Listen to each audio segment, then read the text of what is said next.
Hey you guys, it's Peter, and welcome to my channel. Peter likes books, and every time I wear this turtleneck and a sweater, people are like, you look just like a head, and that's all that's there.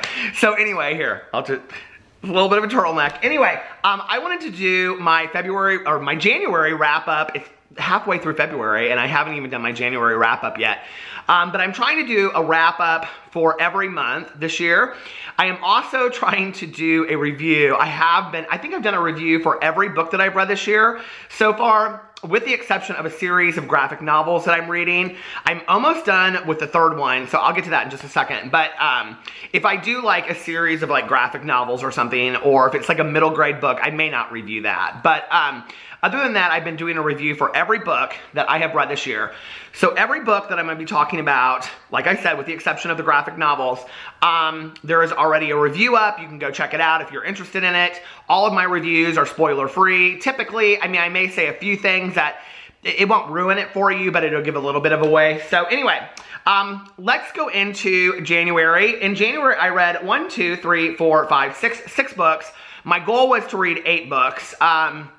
The reason why is I'm trying to hit 100 books for this year for my reading challenge. This is very serious for me this year because I have not met my reading challenge the last 2 years, and this is the year that I'm going to read 100 books this year. So I'm really working hard on it, but that means I have to read roughly about 8 books a month. So I know to a lot of people it's not a big deal, but just once in my life, I want to be able to hit that 100 book mark. And what's funny is that probably previously, previous to me being on Booktube, I think I really was reading about 100 books a year, maybe more than that. And when I wasn't counting and I didn't think about it. But now it's like, I don't know, like now that I have this number that I aim for, it's like I don't hit it. So anyway, the very first book that I read this year was Sadie by Courtney Summers.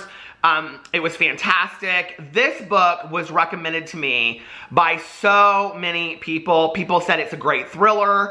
They said you have to read this. I didn't really know a lot about it before I went into it, so I was really, really excited about it. I don't remember actually. I'll go in here and tell you what I gave each of these books.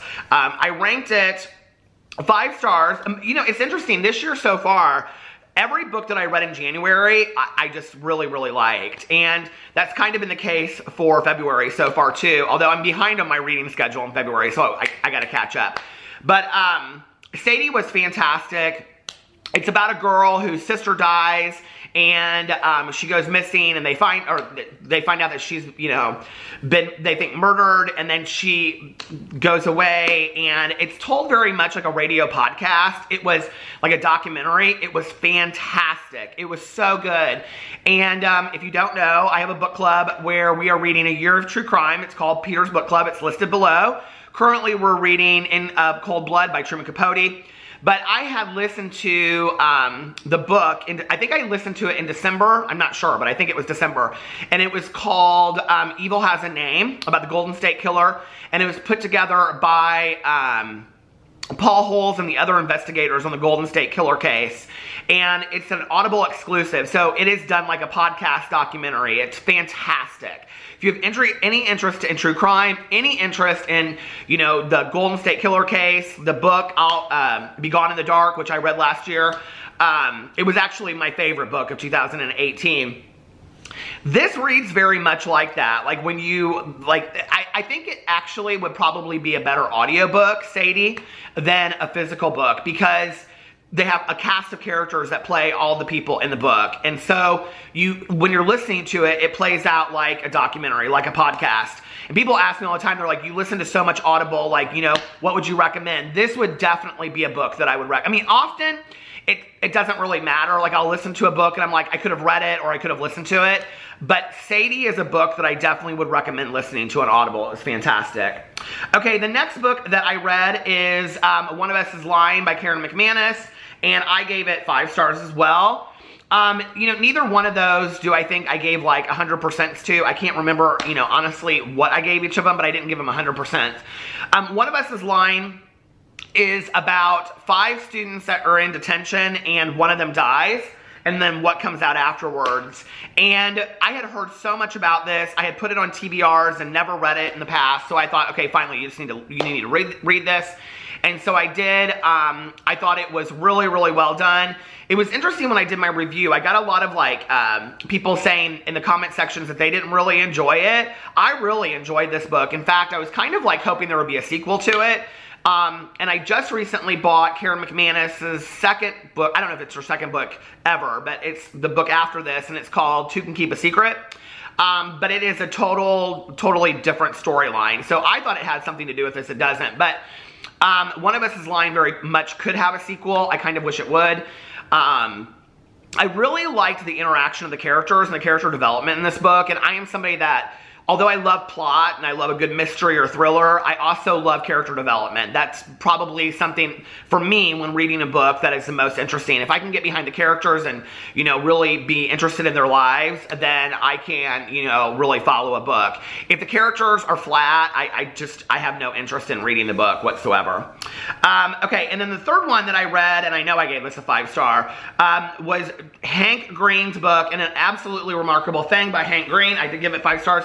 I think I actually gave it a higher percentage ranking, but I don't remember.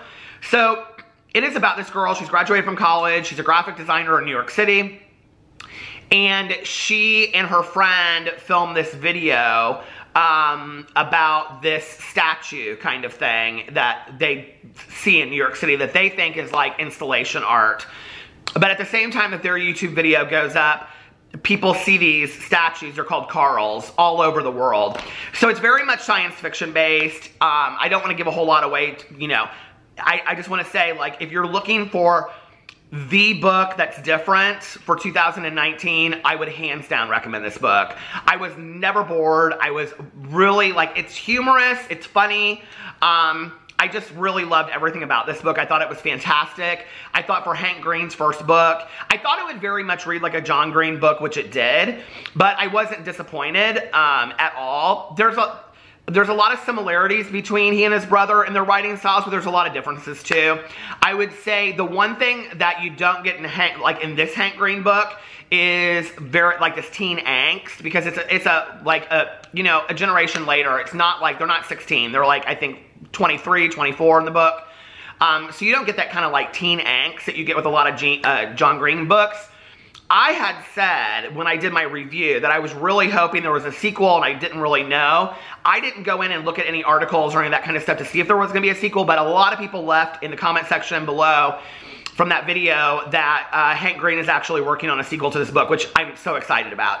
The book very much could have been a standalone, but as a sequel, it will be fantastic as well. So I'm really excited about this. I mean, even if this ended up being a series, this is a series that I could really love and get interested in reading. And speaking of, and this is for February, not January, but I'm currently reading The Vanishing Stair by Maureen Johnson, which is the sequel to, well, it's part of a trilogy. It's the second part of the Truly Devious trilogy that she's writing, which is interesting. And I was thinking about this last night because I'm not a series lover. Like, I don't love to read series, but this is one series that I am really, really interested in.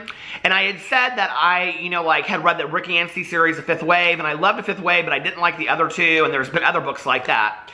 But this book, the second one, is so, so good. The Vanishing Stair is just as good as Truly Devious. Kind of, if not better in some ways, honestly. And, but I was thinking about this, like, when you read a series, typically series are like, fantasy and things like that, world building, and this is not. This is a mystery because she's a detective. And it's interesting reading a detective young adult series as a series because you kind of have to wait till the third part to find out. This one piece of hair just does not want to sit still, does it?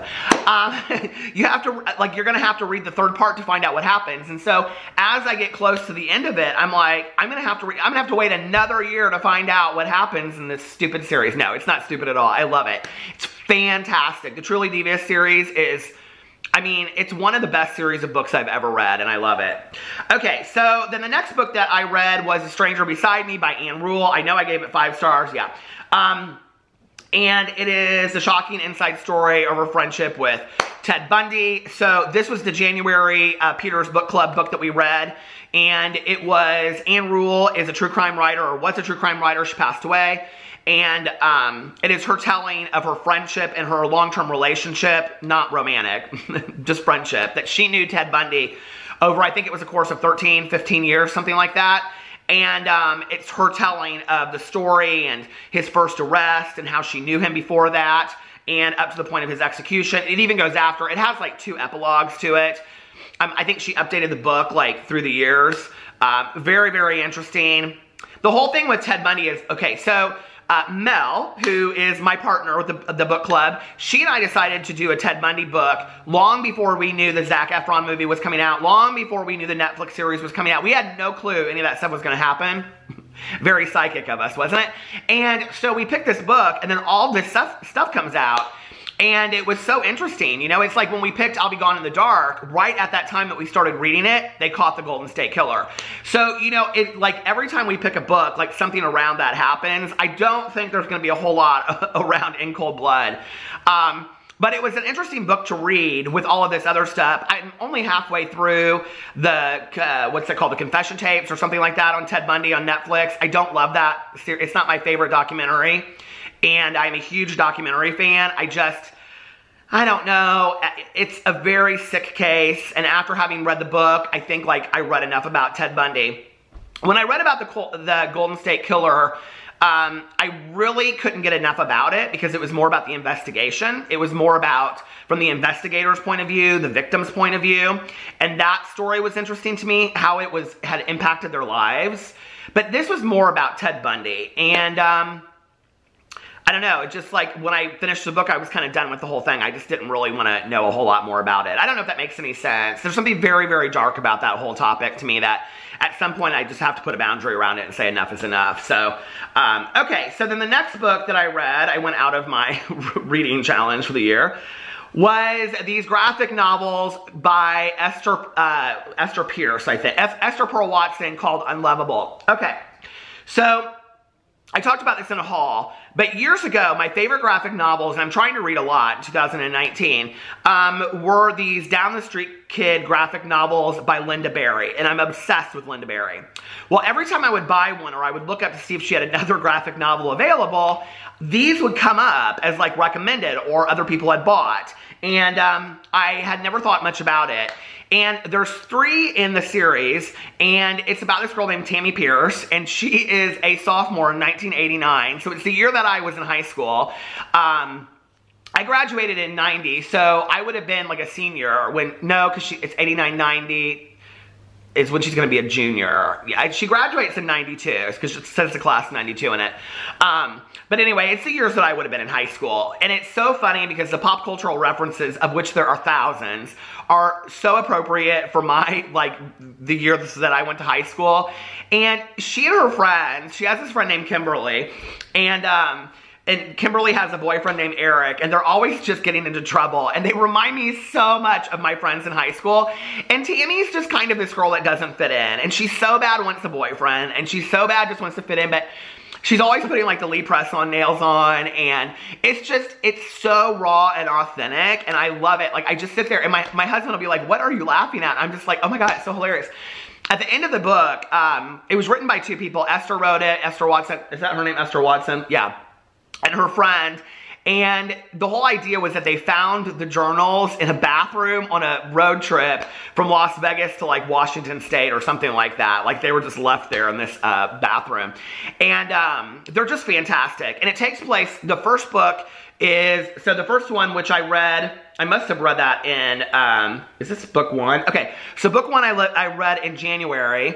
Did I read the first 2 in January? I did. No, I finished the second one just a week ago. So the first one I read is about her like first semester of her sophomore year. The second one is about her second semester of her sophomore year, and the third one is about the summer going into her junior year. And I'm reading the third one right now. I finished the second one the first week of February. If you love graphic novels and you love like humor like that, that's very kind of endearing but true. also hilarious. I would definitely recommend these. They're so good. They're absolutely so good. And then the last book that I read was No Exit by Taylor Adams. I think I gave it a 5 stars. I gave it a 5 stars.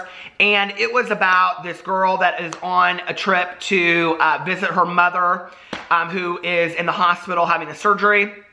And she's going from Colorado to Utah. And she gets stuck at this rest stop, and there was a kidnapping that has occurred, and that's all I want to say. I did my review on this, and it's interesting. I've gotten so many people that have reached out to me. I've gotten emails, I've gotten messages, I've gotten comments on the video that people are like, people have tagged me in Instagram pictures, like, because they read it, you know, and they're like, I loved this book so much, it was so good. It was so good, you guys. And if you're going to read it, I really think you should read it in the winter. It's a winter book, because it takes place during this, like, blizzard. And I had just said on my vlog, too, that I wanted to find a book that was like a blizzard book, and then I read that. It was really good. It lived up to what I wanted it to be. So go check out No Exit by Taylor Adams. He's got a bunch of other books out, and somebody told me that his other books are free on Kindle Prime, so I'm going to go check out those as well. But I had a great January as far as reading. I loved all the books that I read. I'm excited about going into February. I've got my spring books started to get planned out already. So yeah, and I do look kind of like a floating head, don't I? But anyway, if you've read any of those books, let me know in the comment section below. I love you guys, and I will see you tomorrow. Bye.